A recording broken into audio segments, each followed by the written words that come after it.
Are you dreaming of visiting Switzerland? Planning a trip to Switzerland is very exciting, but it can also be overwhelming. How do you choose which of the many scenic cities, towns and villages to visit? Which mountaintop excursions should you take? And what's the best way to get around Switzerland? And of course, how much of the country can you realistically see within your time frame? If you've asked yourself any of these questions, this is the podcast for you. This is the Holidays to Switzerland travel podcast, and in each episode, your host Carolyn Schonnefinger chats with Swiss travel experts to answer your most commonly asked questions, provide practical tips, and take you on a virtual visit to the most popular destinations, and of course some hidden gems to help you plan your dream trip to Switzerland. And you'll hear plenty of conversations about Swiss cheese and chocolate too. Are you ready to plan your trip to Switzerland? Well, let's get started.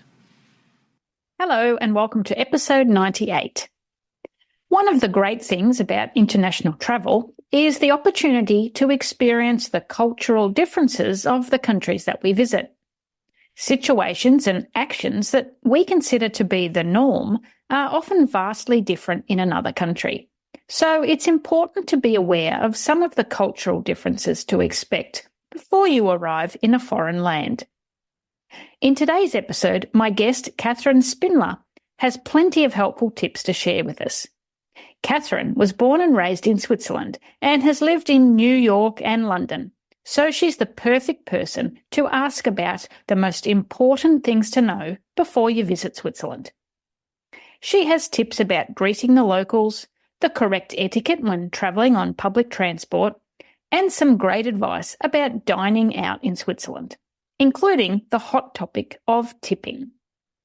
I know you're going to find Kathrin's tips very helpful, so let me introduce her.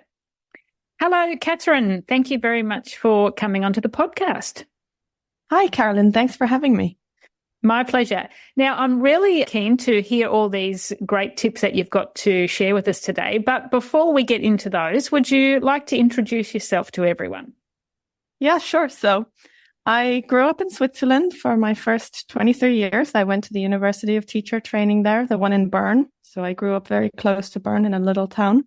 Just like you imagine it, with the cows and the meadows. It was definitely like that. And then aside from teaching, I was also really into dance. So I first moved to Geneva and later to New York to pursue dance for a while. Okay. And then eventually I settled in London, which is where I am now.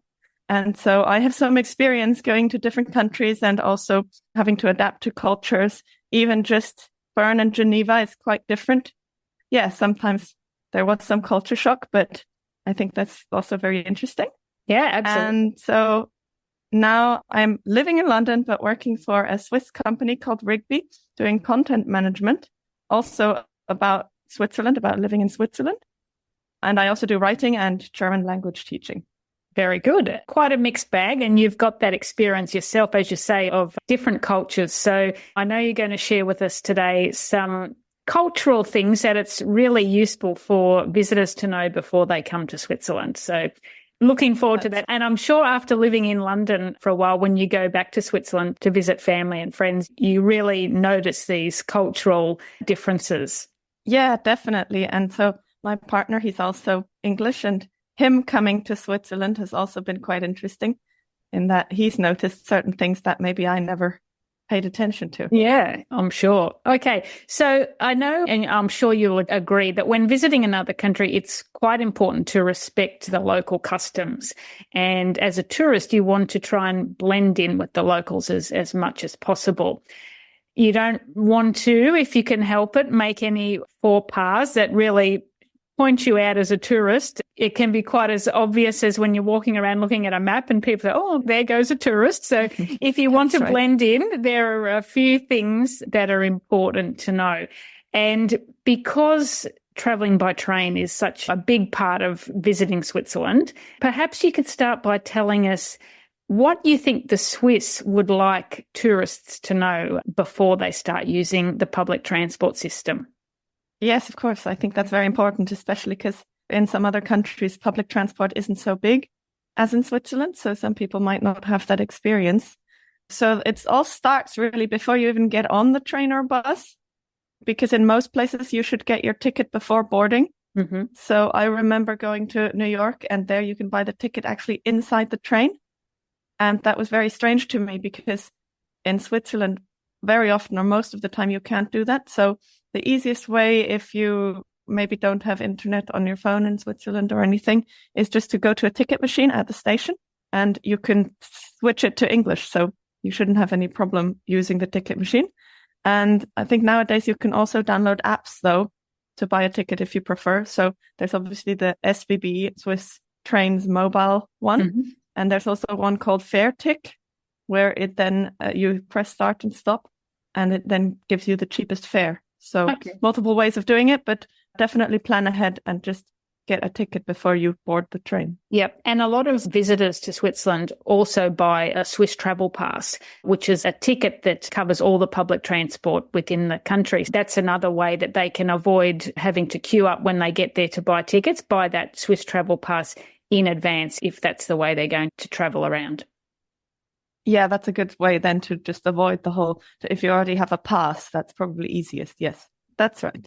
And then so next you get on the train, and most Swiss trains shouldn't be that full, but if you're going at rush hour or on a very popular line like Bern to Zurich is usually quite crowded.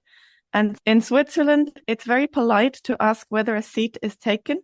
So you don't just plonk yourself next to someone, but you first just maybe look at them and say, is this seat free? Or if you want to go for the local languages, in German, you might say, ist da noch frei? And in French, you might say, c'est libre. So it's just a very polite thing to do. Okay, that's great to know. And then if you want to know more about the train etiquette, there's usually on the train, there is sort of a plaque with some guidelines, and there should be pictures and descriptions, and maybe most often they are also in English, so you can read them. Many of them are obvious ones like don't disrespect the train staff and don't play loud music on your phone when there are other passengers around. Particularly interesting one is the one about feet on seats. If the conductor comes by and you have your shoes up on the opposite seat while sitting on the train, you will get told off. But if the seat is free, you can put your feet up only in your socks. So you have to take your shoes off or put down a newspaper, and then you can put your feet up, but just don't put shoes on seats ever, because they really don't like that. And yeah, don't take up too much room on crowded carriages. That one is also probably the same in every country. What's also interesting about eating and drinking, all the intercity trains, you're allowed to eat or drink because the trip might take an hour or longer. They even have little bins usually in the compartments. You can throw away your rubbish. And there's also often a restaurant. So the other day I was traveling on a train in Switzerland, and we went to this restaurant carriage, and it's really like a proper restaurant. Sit down with a nice lamp on your table, and then you can have nice food. You can even have alcohol. So unlike in some other countries, alcohol is allowed on the train. Just again, be respectful. Don't disturb any other passengers. And then maybe a final thing is about littering.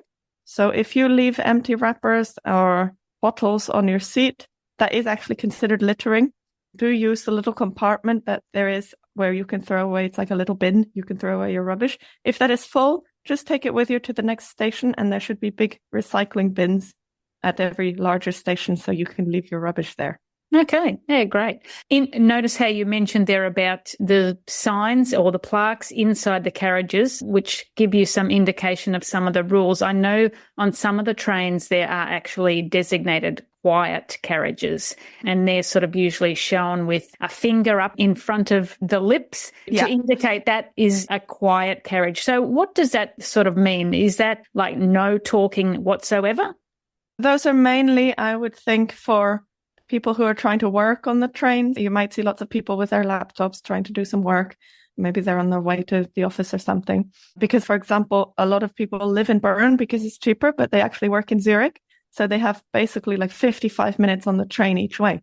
So they're going to try and use that time. If you're talking very quietly, that might be okay, depending on how busy it is. Probably if you have other people in your compartment trying to work on their computer, it probably makes sense just to not speak. But you can talk very quietly, just no shouting. Again, no playing loud music on your phone. Use your headphones, all those things. If you have children, maybe it's not a good idea to sit in that carriage. But in many trains, there's actually a specific children's carriage where you have a playground on the train. So you've got slides and little fun games. The tables have games on them. And so that could be a fun way to travel with kids. Yeah. Keep them entertained, and mum and dad can look out at the beautiful scenery going past. That's right. Yeah. What about packing when we're planning and getting ready to depart for our trip to Switzerland? What are the most important things to know about what to bring? So in Switzerland, you can find everything. Basically, there are big shops. So don't worry too much about packing. If you forget something like a toothbrush or anything like that, it should be very easy to get it, to access it in Switzerland. Important maybe to check the average weather beforehand, depending on when you're going, and pack accordingly, because in the winter you do get quite a bit of snow, especially in the higher regions. And so make sure to bring appropriate clothing, but don't worry too much. If you'll be traveling around to different locations, it's better to bring less, because it can be a real hassle to bring 2 or 3 big suitcases onto each train and lug it around. So probably less is more. Typically. Yeah, definitely. I have to agree with that. Now, food is obviously an essential part of any vacation. And at mealtime, that's often when visitors mostly interact with the locals. So what are the key etiquette rules that we should know about when dining out at cafes and restaurants? I mean, the big one is always tipping, isn't it? That's very culturally dependent. So in Switzerland, waiting staff get quite good wages, so they get a nice living wage. And so tipping isn't absolutely necessary. Nobody will be offended or put out if you don't tip, especially if you're maybe just having a drink or not having a big meal. But you can tip, and it is always appreciated. People like it. So 10% is usually a good amount. It's definitely enough. Nobody will be offended if you just tip 10%. What I wouldn't do is tip very small amounts. So don't just leave like a 10p or a 50-cent piece. Usually a franc is a nice amount, unless one exception would be if you're paying in cash and just rounding up. So if something costs like 4.80 and you just give 5, that would be okay, because it's just about the rounding. It's not that you're giving a small tip on purpose. Sure. Is that your experience as well, Carolyn? Yeah, absolutely. Absolutely. Yes, I would agree that, yes, it's definitely not expected, but it is appreciated if you round it up on those small items, or at a decent meal at a restaurant. If you add 10%, that's, very much appreciated, but not expected. That's right. Yeah, exactly. Another thing maybe is, especially if you're coming from America or another country where people don't charge for tap water, that could be a bit of a culture shock if suddenly you order some still water and then you pay like 5 or more francs for it. So many venues actually charge for still water. So they might bring you a bottle. Also, if you like to have ice in your drinks, you have to mention that more than in other countries. So you do get it, but it's less common. So if this is something that's important to you, just say, please, with ice. And also most venues don't offer free refills. So don't just go up to, for example, in some restaurants, you have the drinks on tap, but don't go up and take more. Ask first, double check with the wait staff if you're not sure. And sometimes people also wonder about, is it acceptable to drink from your own water bottle when you're at a cafe or a restaurant? And so typically the answer, if you want to be on the safe side, it would be no. Most cafes and restaurants, obviously, they live off selling you things. Some even have a notice at the door that you have to order food and drink, and you're not allowed to just sit there and have your own things. But there might be some exceptions, like places in the mountains, remote places. Sometimes they don't even have staff. So about a year ago, I was hiking in Switzerland and I came to it's almost like a mountain kind of restaurant, but they didn't have any staff. Nobody was there. And all the drinks were just submerged in a fountain. And you could just reach into this cold fountain water and pick out your cool drink. So it acted like a refrigerator. So very unique.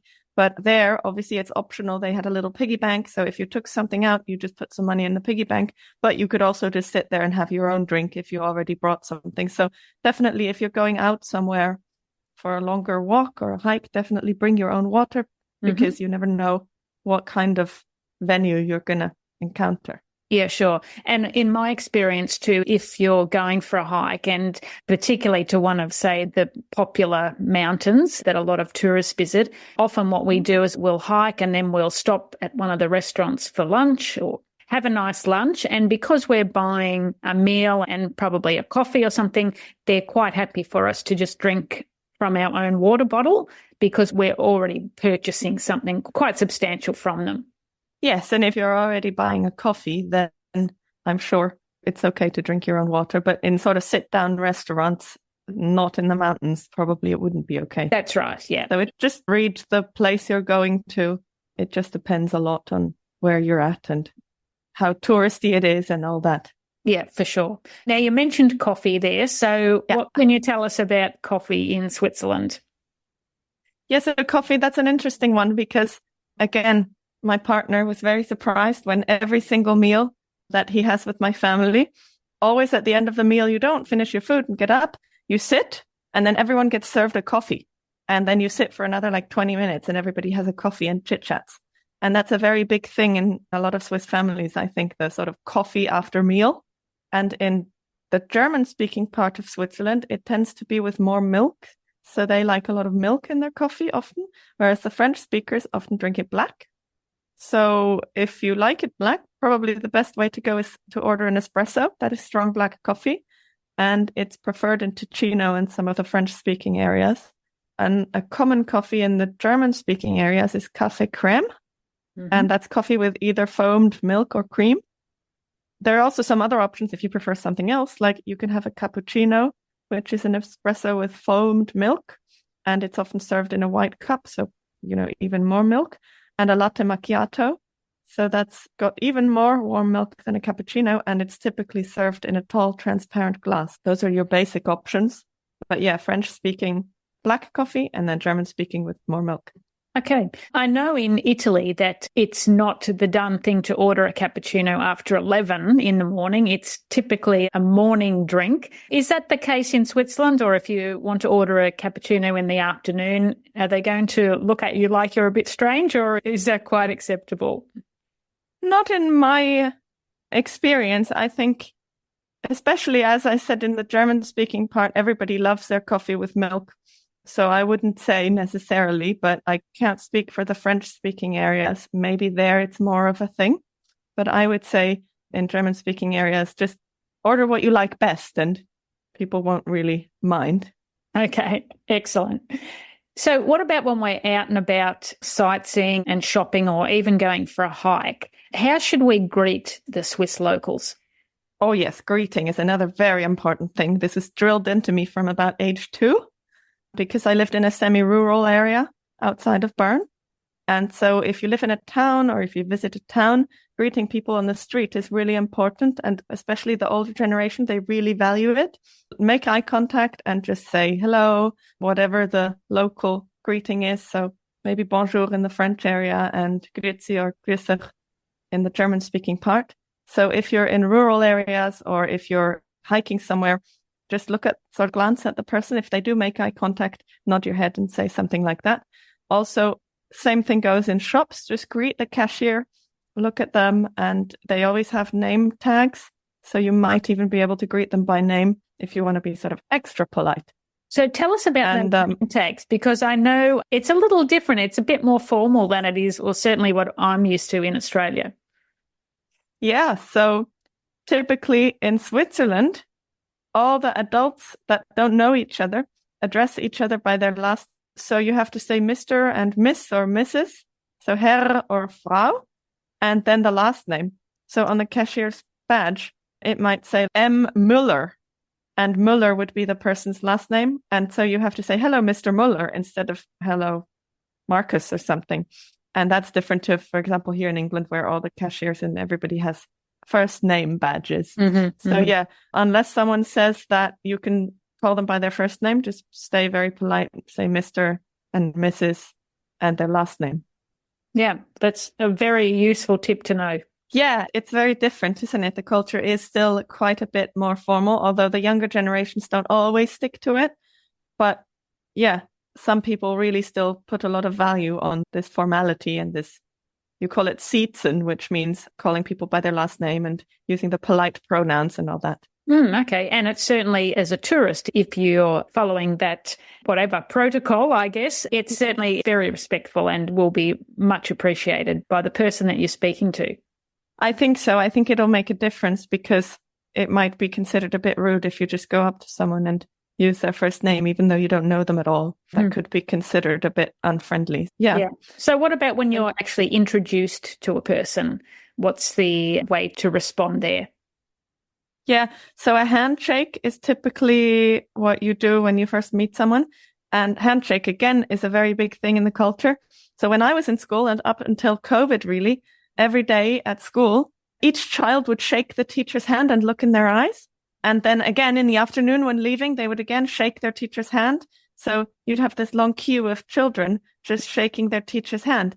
And so handshakes are definitely every time you meet someone or you say goodbye, that's a good way to go.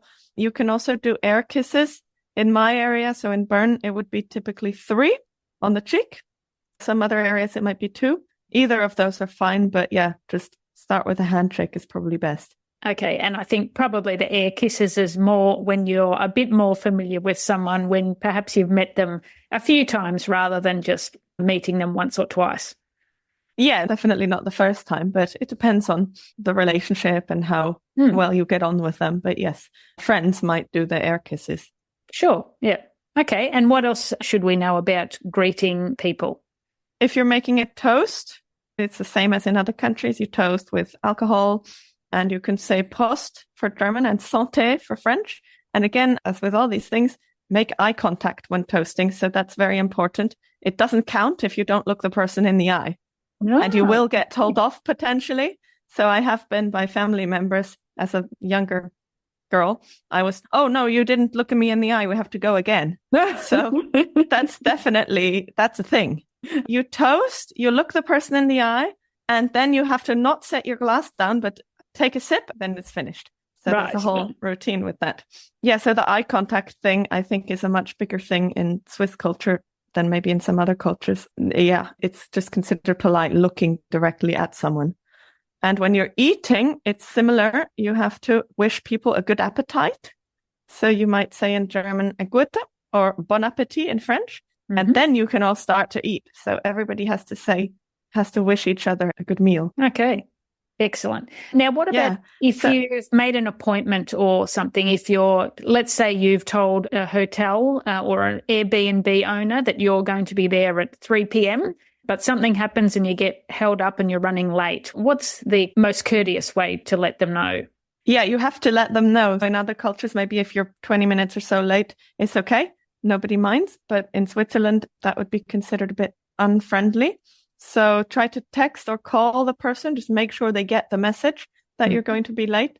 And whenever possible, make every effort to be on time. I think most listeners might already know that the Swiss are known for their watches and punctuality and all that. So yeah, try to be on time. If you can't be on time, just alert the person so they're not waiting in vain, because they will probably be on time being Swiss, so that they know what's going on and they can make arrangements for it. And then once you are there, once you've met the person, maybe we can just discuss a few good conversation topics. Yes, so what do you talk about with a Swiss person?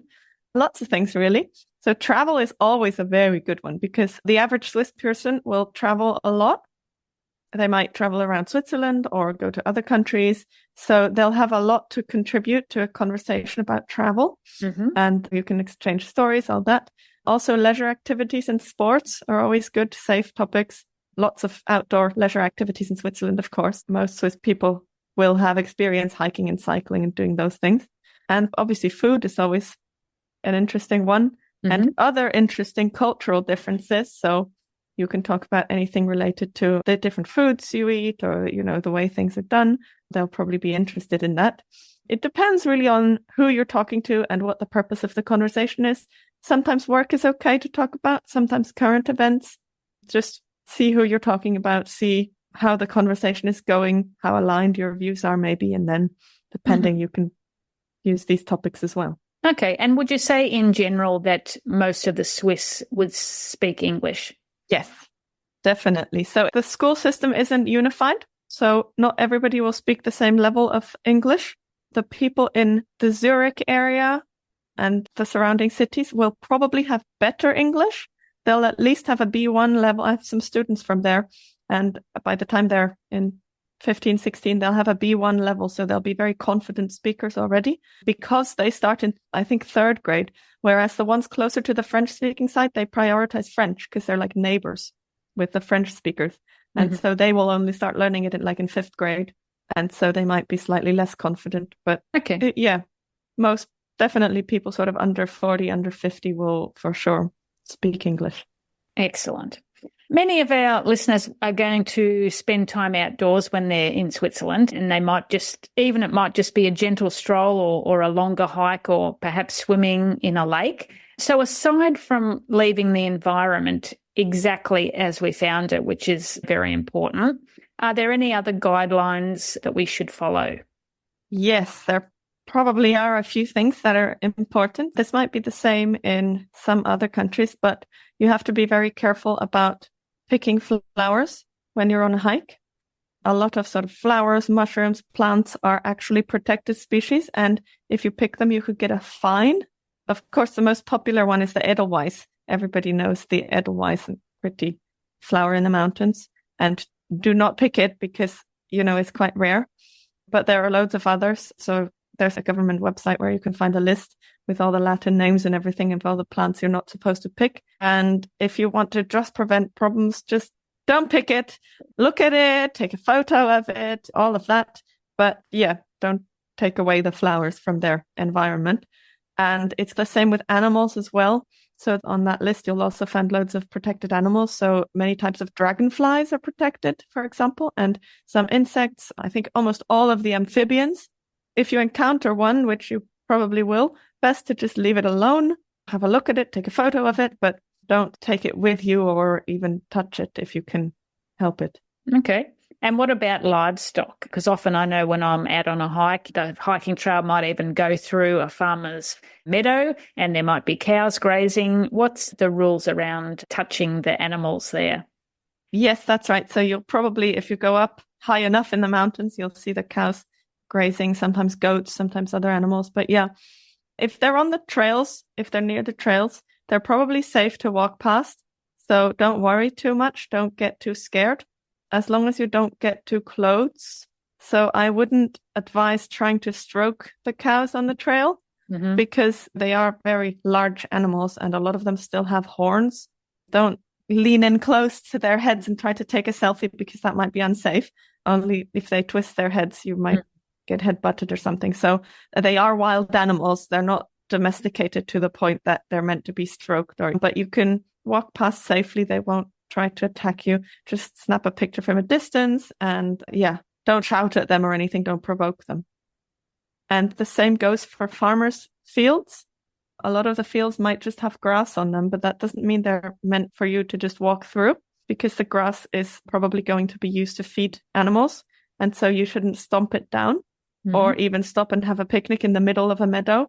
Fields are meant for crops and livestock and not for walking. So stick to the paths. If there are any paths, if there are no paths, stick to walking around the edges of the field. So most Swiss fields aren't massive. They're quite small. So you should find the end of the field or where it borders the next field and then just walk through that bit of it. In terms of having a picnic, most hiking trails will have benches or designated picnic areas. And if not, again, stopping at the edge of a field is okay, but don't put yourself in the middle of it. Righto. And what about swimming in the rivers? Is it safe to swim in the rivers? Oh, it's a lovely thing to do. Yes. Lots of the cities have a river running through it, like Bern and Basel. And you can actually swim in the river in the middle of the town. So that's quite a special thing to do in Switzerland. So in Bern, the river is called the Aare, and you can float down it, and up ahead you can look at the government building, and it's really very special, very lovely thing to do in the summer. But only do it if you're a relatively good swimmer, because the rivers do have currents, and getting in and getting out can be a bit tricky, because if the current is quite fast, you could get hurt on the rocks if you don't dive out quick enough. But if you can swim quite well, you don't have to be a pro. If you can swim reasonably well, it's a lovely thing to do. I'm not an amazing swimmer, but I regularly go in the Aare in Bern. And it's super fun. So do give it a try. If you're a good swimmer, often you can also swim in the lakes, and that could be a bit more of a gentle experience because they don't really have currents. Mm-hmm. Yeah, that sounds like a good option. How cold is the water in the River Are, even in the summer? I bet it's still pretty chilly. It can get over 20 degrees some days. Wow. So actually, I think the warmest is probably just a little bit over 20, but that might not happen very often. So standard might be 18.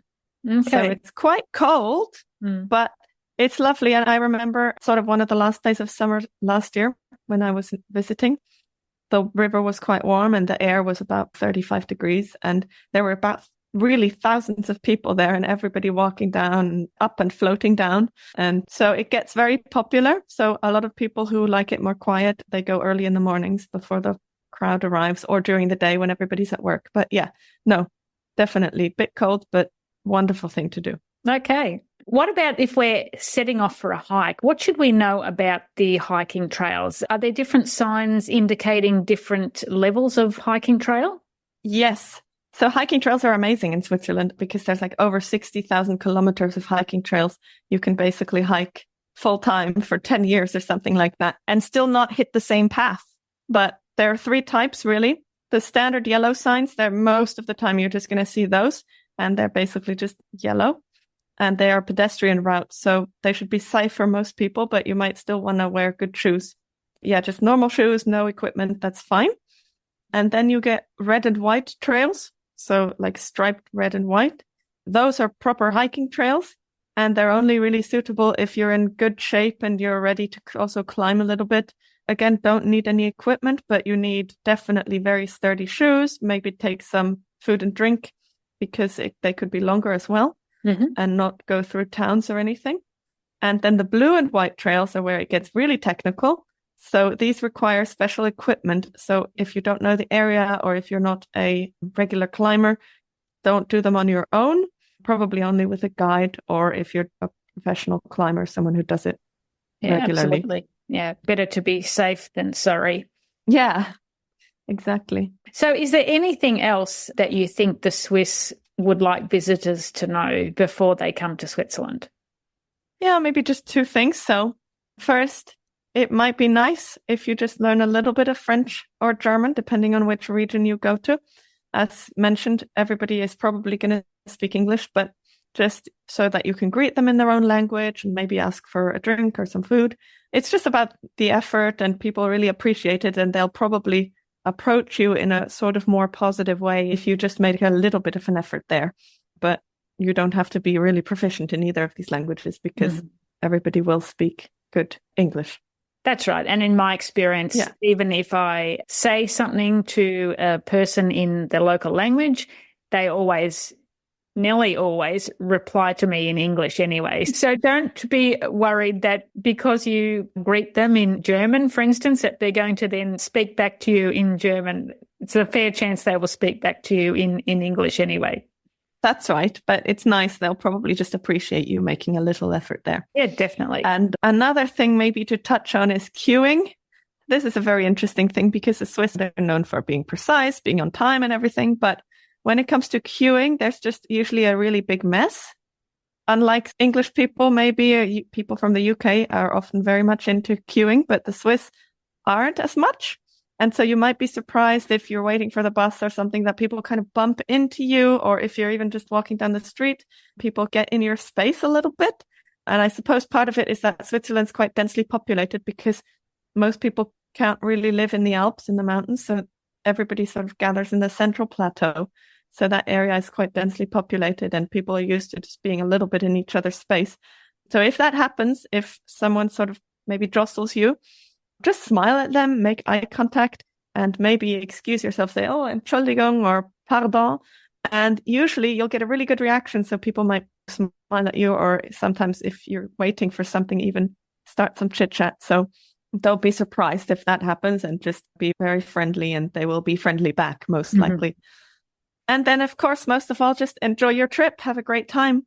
Switzerland has loads to offer. And so I'm sure you'll find something that you really enjoy. Fantastic. Thanks very much, Kathrin, for sharing all those useful tips with us. I'm sure that anyone listening who's planning a visit to Switzerland will find them very handy. Now, you also host a podcast about Switzerland, although technically it's about living in Switzerland. But if anyone's interested in listening to that, where can they find you and what's the name of the podcast?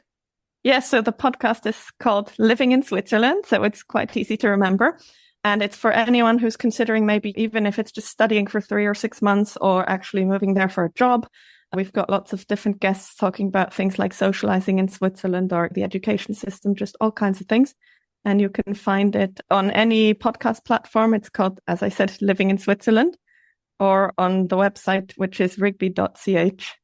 And if you have any direct questions, also feel free to reach out to me on LinkedIn. I'm on LinkedIn. That's probably the best way to reach me if you have any follow-up questions after today. Okay, excellent. Well, I'll include links to all those details in the show notes for this episode. Thank you again. It's been wonderful speaking to you. Thank you. I hope you found all Kathrin's tips helpful. Being aware of the cultural differences in Switzerland and embracing them is really important. Just by making a few minor changes to the way we do things at home is an easy way to show the locals that you respect them and their customs, and they will really appreciate it. If you'd like to hear more from Kathrin, you'll find links to her podcast, Living in Switzerland, and where to connect with her in the show notes for this episode. And for more helpful Swiss travel tips, head on over to our website, holidaystoswitzerland.com. We are always adding new trip planning articles to the website, so make sure you take a look. Thanks for joining me today. Next time, we're hopping aboard a unique but lesser-known panoramic train, the Gotthard Panorama Express. Until then, tschüss!